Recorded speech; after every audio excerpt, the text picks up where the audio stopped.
turning up. First question. Yes, you always say that Jordanian fans surprise you with their warm-up every tournament. Did they surprise you again now, this night? The Jordanian fans are amazing here. Since we've been coming here for 3 years, they've come out in force to support the show. And we did the show with 22 days notice and still filled the 2,500-seat arena.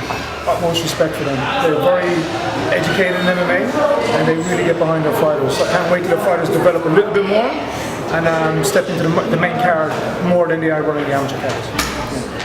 Right. Today we're Jack Manson's first defence. Can you just talk about the year he's had with Cage Warriors and how big a star can he become in the sport? Since Jack has come back to Cage Warriors, he's just been electric. He's found his stride. He's been treated well, he's training well. He's definitely up for Fighter of the Year, and we're only in August, you know. So I'd like to see him defend again this year. He knocked that guy on the ground, you know. That was a pretty amazing performance, and he was hyped up. You know, he doesn't want anyone taking that belt from him. Excited to see where he goes next. Okay, he was one of 5 Scandinavians who won on the main card tonight. How disappointed are you that they weren't able to do it in front of their own fans, and is there any more development on that story about going back to Sweden? Yeah, tonight goes to show the Swedish Mixed Martial Arts Federation were wrong in all their decisions for what they did. They had 5 suits there tonight, all 5 won in great fashion and deserve to be fighting on the unified rules on high platforms. You know, disappointed that it wasn't in Sweden, but having a crowd like this in Jordan, you can't knock down. I think all 5 Swedish fighters are more than happy that it was held here. As much as they'd like it to be at home, they're more than happy that it was held here. It's like 2 of those winners were the women.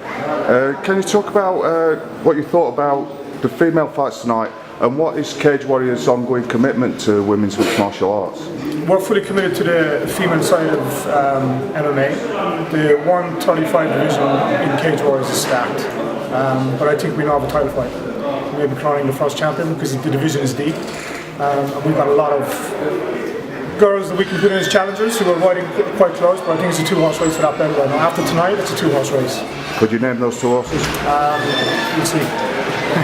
Arnold Allen had a phenomenal performance tonight, coming back from his first professional defeat. How did you expect Arnold to perform going into this fight, and did he live up to those expectations? He showed total composure tonight, a dominant performance over a very exciting, talented striker, and Aaron just confused him. The guy had nothing for him.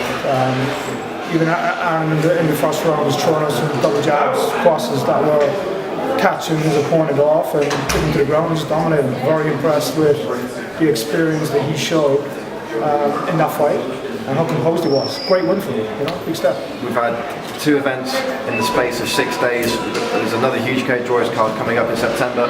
Bit of a gap then until October. Are there any ideas yet about what might potentially be happening in between that gap in September and October? I'm here for the next 2 weeks. I'm working on there not being a gap. Pretty sure there won't be a gap. I just need another 5 to 7 days just to finalise a few things, and we should have something in October as well. Can we have a few words about Jarrah? How do you see him tonight? Jarrah came to us as an amateur, stepped up, had his first pro fight a few months back, got knocked out, but the 2 fighters were strikers. The 2 of them threw a punch at the same time. The other guy landed quicker. Tonight, Jarrah showed he's going to be a star. You know, we're going to give him that platform. He's been with us from the beginning, from his amateur right into professional. So, based on his performance tonight, taking out Ant Davis from the UK, we're looking forward to getting him back in. Maybe we get him a few fights overseas, in Europe as well, and he's shown that type of talent. There were a big featherweight fight tonight that had title implications. There's been a lot of talk on Twitter between some of the main rivals for that, who's going to be fighting for the title. Is that picture any clearer after tonight, and who do you see going forward to fight for the belt?